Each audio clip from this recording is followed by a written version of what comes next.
Welcome to the Hot Spotting Real Estate Podcast.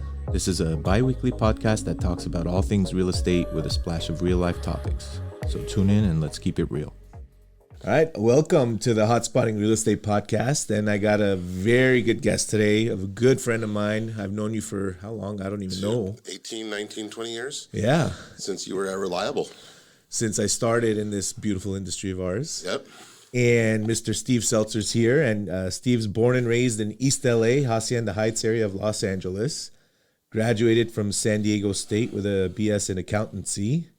Married to his high school sweetheart, Lori, and has two daughters, Sophia, 15, and Alana, 12. And he is the president of Selcer Group and Selcer Realty, Inc.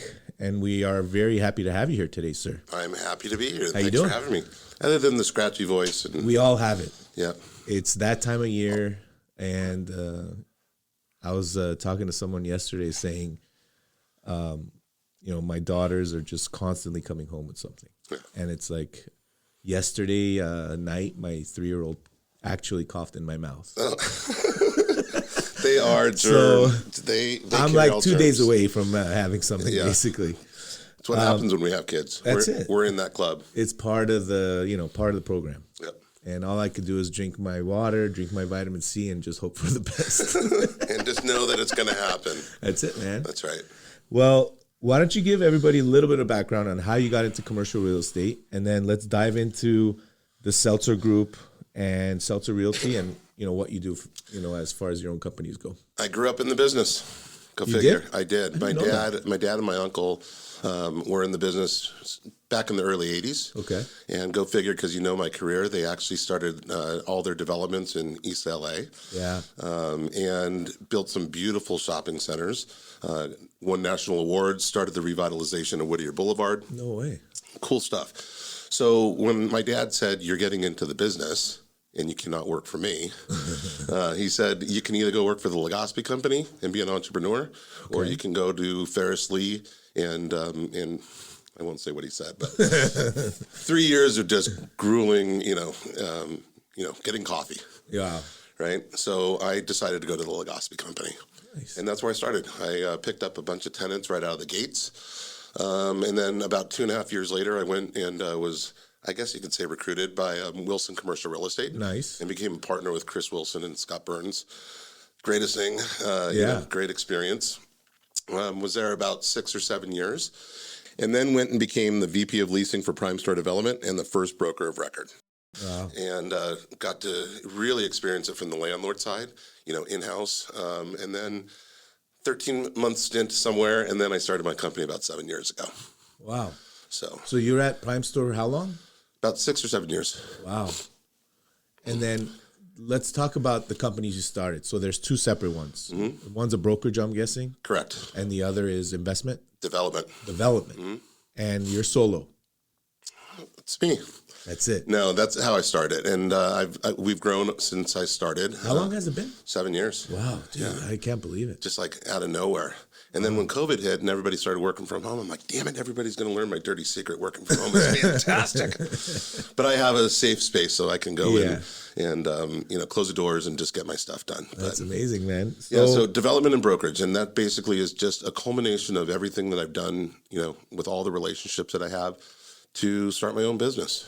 So now, are you primarily focused on the brokerage side more or the investment side more, or is there like a balance to it? What's going on with that? I would say it depends on the day, but I really was focused on wanting to be my own developer, build my own shopping centers, and then knowing that it takes many years and lots of money to be able to do it.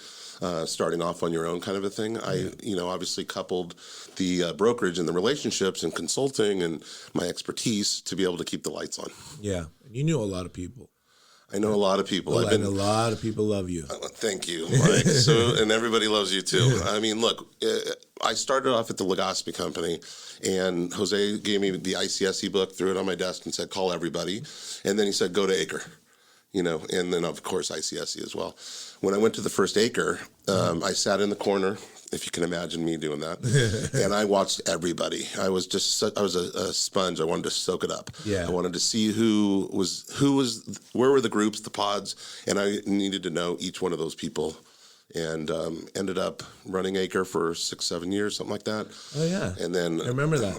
I think I'm the longest standing person on the ICSC Southern California committee, which is great. It's just good, to be out there, to be relevant, talk about business and stuff like that. So I got exposed to a lot of people. That's amazing, man. Yeah. When you did decide to go on your own, did you first just want to do brokerage on your own, or you're like, I want to develop too? What was that thought process? The lesson is perfect here because I built a business plan and it was perfect.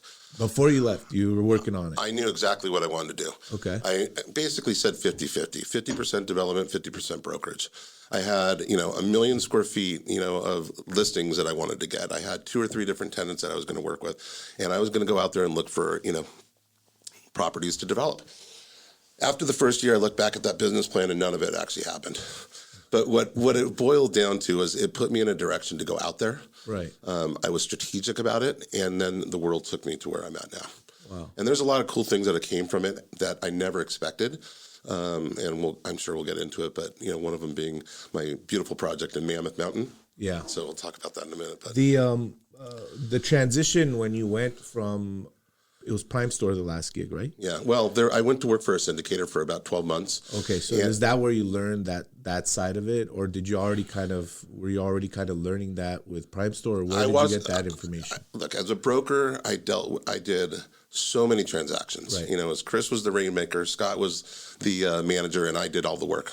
They may not agree with that, but I got exposed to everybody, And I learned my craft in brokerage. But once I went to Prime Store, I actually got to understand every aspect of asset management, construction, development, Right. financing, obviously leasing.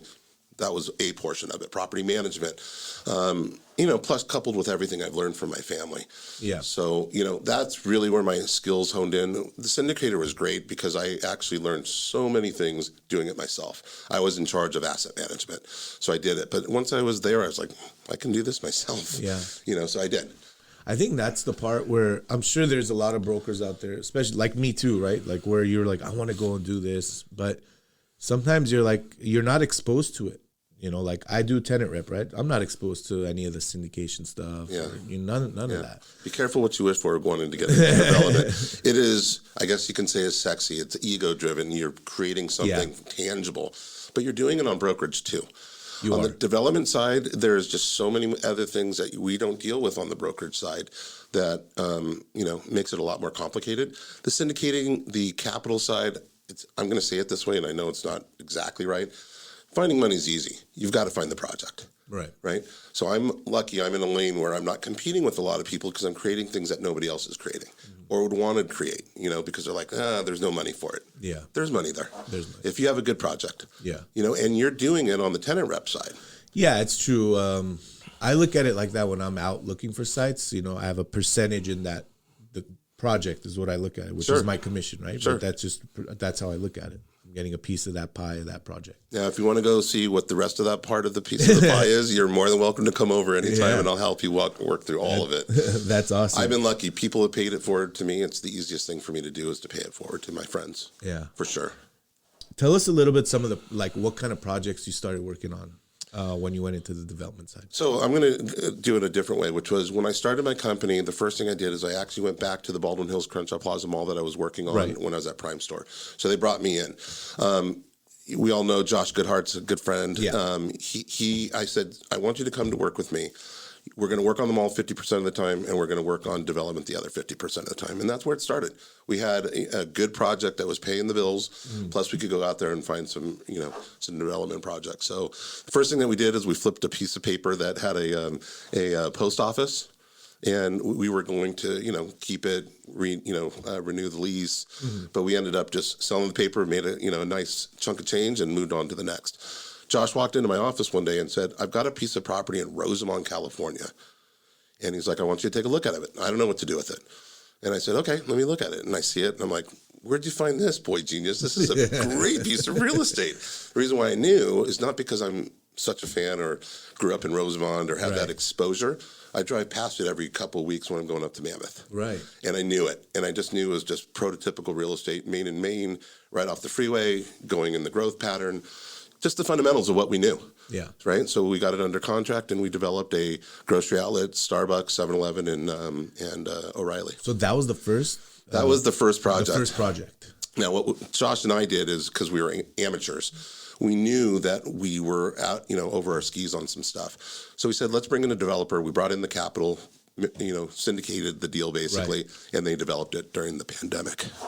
Okay, so it's kind of like a JV deal. Is that what that would be? Yep.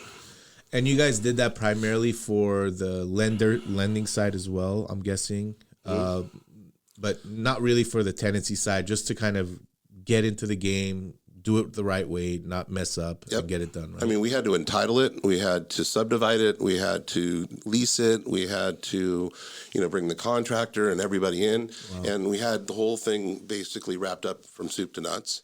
And then our development partner went out and built it. Okay. And our capital partner funded him to go do the project, and it was a very successful project. Was it a hold project, or was it something? No, where it was immediate flip. Most developers are flipping for the most part. Yeah. I'm the developer because I'm young and dumb and trying to learn. I want to keep everything. Yeah. But I've also learned in reality, and that's I think my value is I've learned what I am and what I'm not.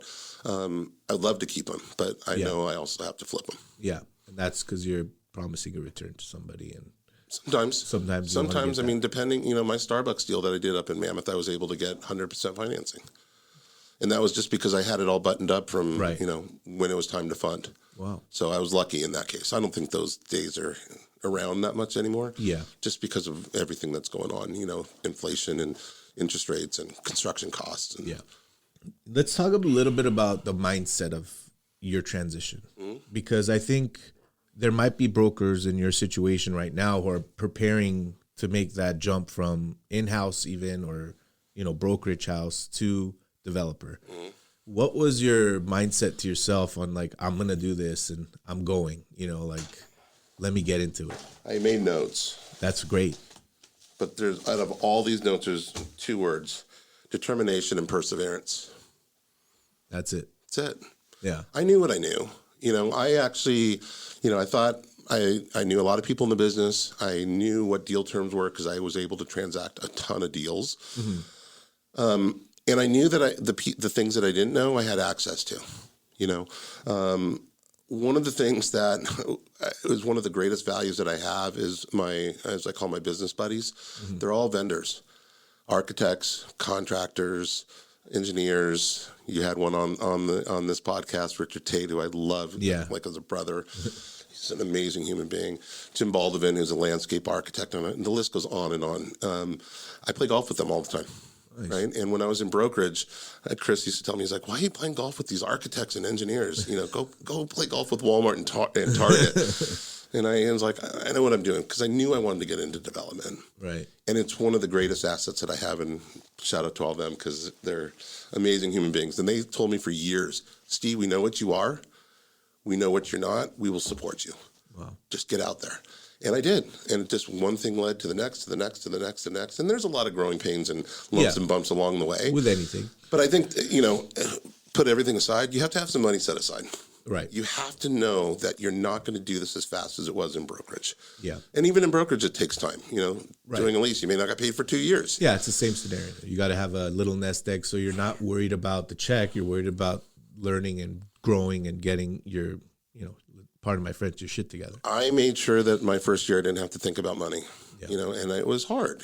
It's not everybody has that kind of excess money hanging around. But I wanted to make sure I had enough money so I didn't have to worry about deals. Then once I got deals tied up, I was like, oh, wait a minute, I got to put $50,000 down or $100,000 down. It's like, ooh, this is. So I basically say I have a bunch of bank accounts all over, because I'll get those monies back, hopefully. But it takes money to make money for sure. Yeah. So perseverance and endurance. No, perseverance and determination. I learned that from Ray Kroc from his movie, The Founder. That's awesome, man. And look at you now. Look, I love what I'm doing. I knew, I'm not a corporate guy. Yeah. I wouldn't survive in that world. I play all the time, institutional guys. I was trained institutionally, but I'm an entrepreneur. I wanted to get out there. I wanted to just make it happen. It may not be sexy to some people. It may not be what people want, but I'm making a living. I get to ski all the time, which is wonderful. And I'm working up in Mountain Town. So it's like I'm living the dream. When you first started early, I know your first project was that. What was like some of the major challenge that you faced that you're like, man, this is challenging? Are we talking about my Rosemont or Mammoth Starbucks? Anything that you did when you first started developing. Let's do Starbucks. That's the one that it was my first project, that I redeveloped on my own with my partner Scott Tiano, and it was the greatest learning experience of all time. I had to buy a piece of property from McDonald's. Okay. So that's not easy. And there was this wonderful lady in New Orleans who was in charge of all asset management. So she's the 8,000-pound gorilla. Uh-huh. It was a negotiation like I've never been in before, wow. And she basically would tell me, Steve, get out of the way. There's other people who want to sign the deal. Sign it or go away. It's McDonald's. Sign it or go away. And guess what? No one else was there. She said that to me, but I knew what I had to do and I executed, So it was an interesting project that way. But yeah, and then as far as the building of the development side, did you run into any challenges after, or is it just project-driven challenges? So the McDonald's to Starbucks in Mammoth was a redevelopment. So basically, we kept the existing building. Starbucks did all the interior work, and they spent a lot of money, and it's they call it their flagship. It's beautiful. Please go to that Starbucks. You'll see it's a special project. But I did everything on the outside. So, rehabbing the outside of the building, parking lots and drive-through lanes and, menu boards and all that stuff. And I'm a leasing broker, right? And I'm up. It was my excuse to go to Mammoth every week. I go up to Mammoth and I would watch my construction team going through the steps. And they would say, Steve, we need a loader for up here because, your architect drew a rock in this part of the property and it's an actual iceberg. So we need a loader to move this. And then they're like, there's no loaders up in Mammoth to be able to rent. And we found a guy and he's like, if you want a loader, it's $1,000. It shouldn't cost anywhere close to that. But those are the types of things, you uncover things all the time. So the better the developer becomes or is, the more you anticipate all those types of quick problem solving. Who thinks about an iceberg of a rock? I didn't even think that was an issue. It would be an issue. It was $1,000 issue. Unbelievable. For an hour. Wow. And I also found one of my partners who happened to be the subcontractor up in Mammoth. Oh, okay. And he basically, there's a story there, maybe we'll get there. But basically he and I became super close and I recognized that his value was he controls all the subs up in that market. Mm-hmm. So I knew that he was my guy. I had to protect him. I needed to make sure that he was good. Now we're working on all sorts of different projects together, even out of state where he's like, we're not working in Mammoth, we're going to Wyoming. And I'm like, I don't know anything about Wyoming. He's like, I'm the builder, you're the bean counter, figure it out. So those are things it wasn't in my business plan to meet that guy, but now he's one of my closest allies. That's awesome. It is. So there's always challenges. I think the perseverance portion is figuring out how to get through that. And they talk about, your closest friends are the ones you go through battle and war with. Yeah. When we went through that redevelopment, that is your war. And you figure it out while you're on site. Things are changing at every minute. Inspectors are coming in. This one's coming in. Yeah, it's a little war. To date, is there one project that kind of is your darling? Is that the one? Yeah. In fact, can you put it up here on the green screen? I'll send you the picture. We could pop it up. Yeah. I've got an amazing picture that the head of tourism up in Mammoth, again, allies that I became really close with. Their head photographer took this picture, and it's on the front of my website. We'll definitely pop it up. Yeah, it's pretty cool.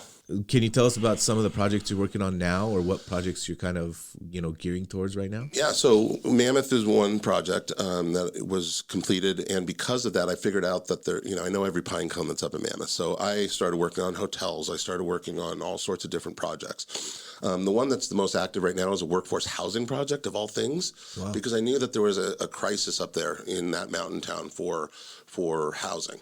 Wow. So because of my relationships with the city, great city to work with, we're coming up with a solution. Wow. And no one, and I would say there's workforce housing projects out there, but not doing it the way that we're trying to structure it. That's cool. So I'm not a workforce housing Yeah, guy. I was gonna say like that's so random for you to come in, but you see the opportunity and you went for it. That's kind of what this business plan did. Was it was where I was going, Yeah. and then the universe took me into where I'm going, and I just into the direction I'm going. Yeah. And it's just using my skill set to be able to apply it to those projects. And I learned about shipping container housing. I learned about modular, hotel construction. So in my little office, I'm just sitting there learning a lot of different things, but all of those pieces come together whenever you're working on this project, Right. And you learn from it. They really do. That's awesome. So For the guys that are transitioning into the development world, other than the 2 tips you gave or the 2 characteristics of the mindset you gave, do you have any advice for them before they go on their journey into development? know who your friends are. They're on one hand, they're close to you, and they work with you and they support you. I think, from the fundamental side, you need to make sure you have enough money to be able to get into it. It's not something that you can just do with your skill set. You do have to have the longevity to do it. And whatever you think the time is for a project to take to complete, it's always going to be longer. Yes. Always. I think that's really important is, understanding, the financial portion.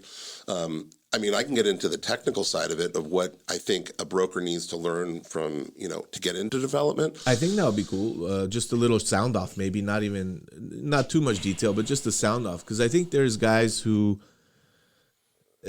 it's kind of a dream for them right now. Sure. But maybe one listen to you and it could kickstart that. I have to say it. You have to understand what the bank wants. That's the end result, right? Your capital sources, they want to invest in good real estate. The fundamentals of the real estate have to work. The deal has to pencil, all that kind of stuff. But at the end of the day, you've got to be able to make it financeable. Mm-hmm. And that's the hard part because we don't deal with financing on brokerage. Yeah. It was a whole new world that opened my eyes to how things were. I'll give you an example. And this was not on the lender side. This was from a capital side. I had a hotel project that I brought to a capital source and an operator. And he said, Steve, wow, this is the greatest performer I've ever seen. This is a great project. The fundamentals work. And he says, how much money are you putting into this deal? I said, well, sir, nothing. I'm handing you a project on a silver platter. You're going to make millions of dollars. He's like, I'm out. If you're not putting money in, I'm out. Wait, this is the capital investor? Or it was a capital investor. Okay. So again, I'm leaning to the financing side of it. Where's your skin in the game? Exactly. Where's my skin in the game? Okay. And they're like, if you're not going to put money in it, then I don't trust that you're going to be able to execute. You don't trust you can execute on this project. So that was a real eye opener for me because I was like, wait a minute, my fundamentals, my brain, I know what I'm doing. Here's the proof of it on a spreadsheet. Right. But when the rubber met the road was, are you putting money into it? So that is a bridge that has to be gapped for sure. Right. That makes sense. Yeah. The fundamentals, look, I think for me, I know what my value is. I wasn't a Harvard trained, educated kid. I know what I am and I know what I'm not. And I try to dispel this whole smoke and mirrors concept. Right. I really, really know what I know and I know what I don't know. And I find the people, the experts in the room who can guide me. And I don't have that ego. Yeah. I don't want to say to my architect, you don't know what you're talking about. I want to trust them, but I need to verify. So as we go through, 3 projects, you'll get it down. Yeah. And then you multiply it from there. So I've been lucky to be able to have those right players in the room phone call. That's the nature of our meeting. I did put it on mute. But have the players in the room that you can trust and really figure out the way to verify it so that you can execute it. Because at the end of the day, when you're a developer and you're asking money in banks and all that, it's your rear end on the line. Yeah. That's awesome, man. So you can't fake it. Yeah. No, that's a TikTok thing. Fake it till you make it. That's right. No, it doesn't work. You really got to put in the time and you got to get your skill set down. And you're right. I think getting your team, which are also your assets around you, prepared for your journey is, also very important. And I couldn't be more thankful for my team. Yeah. They've just, it's been amazing. There's other players to my team. I actually don't know if but I'm working on some tenant representation. We can talk about that too if you want. Yeah. The amazing Caesar Shi, the former dealmaker for Yogurtland. Yeah. And then one of the greatest blessings I have is my VP of operations, which is Judy Carter. We worked together at Wilson Commercial, and she was like, I'm going into the next stage of my life. I want to come to work with you. That's awesome. Great. Well, that's awesome. Man. Yeah. Well, good for you. I appreciate you coming in. This next portion is we're going to get to know you a little bit better, where my daughter comes on with some pre-recorded questions, and Awesome. it's Alessandra Wants to know. What are some of your hobbies? I know the answer. Go ahead. You answer it for me. Skiing? Number one. There you Number go. two, I don't know number two. golf. Golf. Yeah, I play with all my work buddies. We play typically once a month. Have you done 2 in a day? I played Pebble Beach twice in 2 days. Okay. How about skiing and golfing same day? Never. Oh, actually, I did. I did it up in Mammoth. There you go. Of course. Yeah, Mammoth's got a beautiful golf course called That's a Sierra good Star. day. Yeah. No, I thought I would once be able to play Pebble Beach, and actually got to play 6 times. So Wow, that's and I awesome. played with Rich Tate. Oh, So, nice. yeah, it's a passion. I'm terrible at it. I love it though. I'm And I love being with my buddies. playing. terrible at it. I have to put more work into it, just like anything. And but I love being out there too. I'm with you. Let's get Jeff Grossman out and we can go play some golf. There you go. Yeah. Awesome, man. Let's hear question number 2. Do you have a favorite sports team? Easy. It's the Clippers. I'm just kidding. I knew it not. When Brad told you, the last one I saw was Brad saying that he was a Clippers. I'm like, I love this guy that he's actually bringing it up. And his concept was good. I actually liked his reasoning for it. But Lakers through and through. I'm a Kobe Laker, not a LeBron Laker. I know that if you're a real diehard, you have to like it all. Yes, for all the listeners, Steve walked in and said, I'm hoping I'm episode 24, but That's right. we couldn't time it that way. Yeah, well, but we'll give do a it. Kobe shout out anyway. The best. I missed him the last 3 years for Yeah. sure. We needed his voice. There isn't a day that I don't think about Kobe, by the way. I don't know if you're the same way. He drives me, motivates me. Yeah, you know? it's amazing. And how even like when I do get on social media, like he'll pop up and like there isn't a day that he's not either in my mind or I say his name. Yeah. So that's amazing. Nice. Yeah. Let's hear the next question. Wait, I got other teams. Oh, you If you got? don't mind. I would love to hear. LA another Lakers, for sure. Okay. Okay. Love the Kings. All right. My daughter and her best friend and dad, they go to Kings games all the time. And when the dad's not available, I get to go. Yeah. So I get to go to a lot of Kings games. Of course, I love the Chargers. I went to San Diego State, so I love San Diego. Were you happy with that move? No, I want them to be in San Diego. I know. And just, I learned what real lifestyle of football was when I was down in San Diego, because we used to go there before and stay after. Yeah. Not get there late and leave before kind of Yeah. a thing, how it is here, or it was. But yeah, I was happy that they came here, you know. But anyway, and then I know you're a soccer guy. Okay. I went to one game, the LAFC, Yeah. and I am a fan for life. That's great to hear, sir. It was amazing, and I know I'm going a little long-winded, but I represented Portos and opened them up in Northridge, and at the time, the stadium asked me to bring Portos down to, maybe for an opportunity. Didn't end up happening, but they invited me to go to a game. I was able to sit on the field. My feet were touching the grass. Nice. I kicked the ball back into That's the field. awesome. Watching that fan club that's over on the side. Yeah. When they told me that the game was bananas, I didn't understand it. When I saw it, I was like, how could you not love this? It was the coolest thing I've ever been to. So I'll say 2 things to that. I'm a huge LAFC fan. Okay? Season ticket holder for Nice. 5 years. We will go to a game. Okay. And by luck, today I'm getting a tattoo done for LAFC because I had my brother-in-law and his friend were at the game, the championship game. We're like, if we win this game, we're all going to go get a tattoo for LAFC. And we're like, okay, fine. So today's the day for me to do that. So Oh it's my good God. for you to hear that, man. Wow. I mean, that goes to show what fans you guys Yeah. are. It's It's amazing. amazing. Yeah. So And then they won too, right? A championship. they won the championship. Sorry, last year. I should know, but we won the MLS Cup. I went to one game and my feet were touching Well, we're the going to go grass. to another game. Okay, great. And I for know sure. someone there, so That's awesome. Man. All right, let's go to the next question. What is your favorite food? okay. So I'm with you. Sushi for sure. My wife is Japanese. My kids are Japanese. They'll say they're Japanese. I'm Jewish, but I call them Jupanese kids. We eat everything Japanese. My wife cooks Japanese food. Her family's been here as long as my family's been here, Yeah. but they love the culture, so we do that a lot. Of course, I could say Mexican food. That's easy. I'm going to tie it to Peruvian food. Oh, when I was at Prime Store, and I know I'm going to bring up maybe some bad memories, but we had a debate about ceviche and where the origination of ceviche was. There was one gal that was from Peru, and she's like, ceviche's from Peru. And they're like, no, it's not. Google says it's from Peru because of all the Japanese influence. Yeah. So I love ceviche. And Peruvians do it in a way that's just different and special. Yeah. And their food, I love Mexican food, so no rub on that. But Peruvian food's special. It is special. There's one place I used to go to, Silver Lake Border. Okay. Small strip center. Mm. I got to remember the name, Peruvian food, and I would crave it sometimes. Okay. It's so good. It's super good. Mario's in East Hollywood area. Have you been there? That one's really good. Was that it? I think that's it. Yeah. Yeah. Yeah. That's it. Yeah. I think Grossman has that listing, if I'm not mistaken. Oh, okay. Little strip center with no parking. Yeah. Go figure. And then I'll never forget, I did an SF trip 20 years ago with a buddy of mine, and we went to a Peruvian restaurant there called Limon, and man, their fish dishes are just ridiculous. Yeah. They brought this red snapper that was like deep fried. I was like, in heaven. It's amazing. Yeah. Yeah, and Aaron was talking about that Italian restaurant in Hollywood. Yeah. Everything about what he's talking about is important. It's like the environment, the service, the food, everything. It really helps with it, but Peruvian food is special. That's great. Yeah. Let's hear the last question.